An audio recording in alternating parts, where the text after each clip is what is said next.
Hello and welcome to Game of Box Office. Today we will take a look at the box office run of X-Men Days of Future Past. Let's start off with some statistics. X-Men Days of Future Past was released on May 23rd, 2014 in 3,996 cinemas and ran a total of 140 days until the last performance on October 9th, 2014. The film was produced by Fox with a budget of $200 million and received a PG-13 rating. The film opened to $90.8 million and finished its run with $233.9 million in the USA and Canada. In addition, Days of Future Past grossed $513.9 million in the rest of the world, resulting in a combined total of $747.8 million worldwide. When X-Men Apocalypse gets released this year, the X-Men franchise will be 9 movies strong and 16 years old. With that, the franchise is one of the oldest and biggest comic book movie franchises of all time.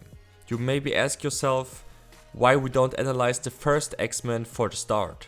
But that's because Days of Future Past is by far the most interesting one. With X-Men The Last Stand, the X-Men franchise had its domestic peak with $234.4 million back in 2006. Of course, you can argue that the X-Men franchise had its domestic peak right now with Deadpool, but Deadpool is really not the normal X-Men franchise movie, if you want to call it like that. And since it is probably pretty safe that no real X-Men movie will ever be like Deadpool, we don't take it into account.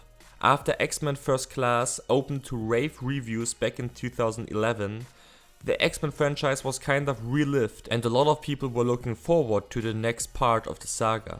On top of that, the director Bryan Singer returned for Days of Future Past. What was also a very good sign for fans, since he's the director of the very first X-Men and its sequel X2 X-Men United, what is for fans the most acclaimed part out of the X-Men franchise. When Days of Future Past opened to extremely good reviews, over 90% on Rotten Tomatoes and with 8.0 the highest ranked X-Men movie ever on IMDb, most people were thinking that it will destroy the old X-Men domestic record.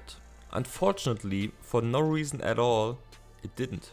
The $90.8 million over its first 3 days were the second best opening in the X-Men franchise, just below the opening weekend of X-Men The Last Stand. With big drops of 64.2 and 53.4% on the second and third weekend, it was clear very fast that the movie's legs will be not enough to carry the domestic total over the record from The Last Stand. And after 140 days, the film finally closed with roughly $400,000 less than The Last Stand.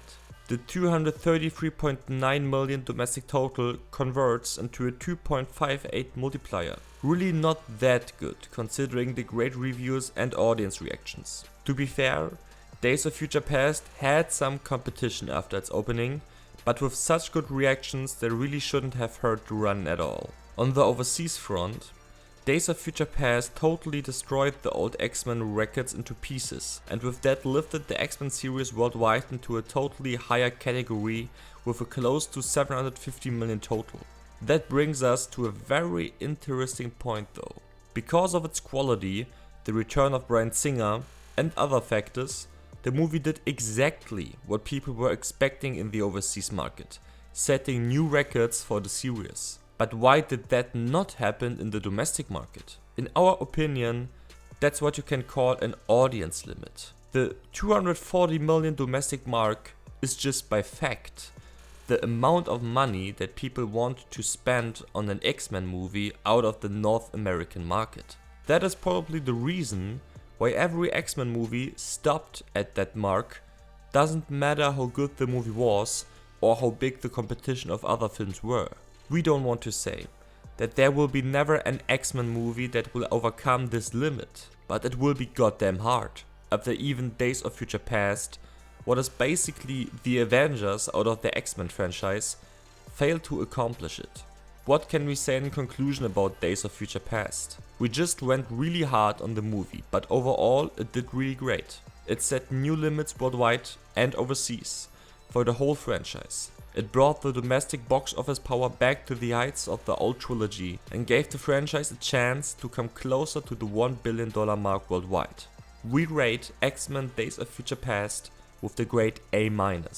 Our upcoming video will be an analysis about Maleficent or a prediction about X-Men Apocalypse or Suicide Squad. We hope you enjoyed this analysis.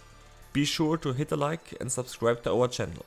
You can also support us on the social networks listed below if you like. See you soon. Bye bye.